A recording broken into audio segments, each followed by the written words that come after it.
In this video, I will show you how to shift the lock in Roblox.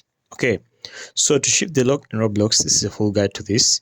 And the first step is to shift the lock in desktop. We're on desktop right now. First, open your game and head to the settings menu.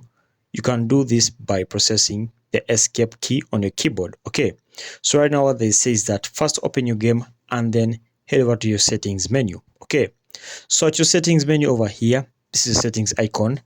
Make sure that the box or the next box is lock shift, okay, or the lock switch.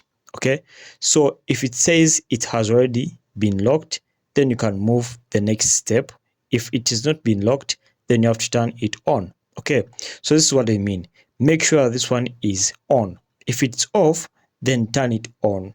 If it's off, turn it on. But if it's already on, then you can move to the next step. Okay, so step number 3 says, at this moment here, it shows it isn't shift lock, okay, which means the option is on mobile, but there's an alternative that you can use to do this.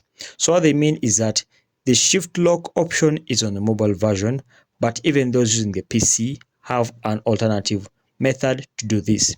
So what you'll do is simple. Come to settings over here, then come to camera mode. Okay, then in the camera mode, turn this one on, then click over here. Okay, and then choose the alternative. Okay, so once you choose the alternative, you enable the settings of the shift lock. Okay, so that's it, guys. All right, so make sure to like and subscribe to our YouTube channel. Until next time, we shall meet.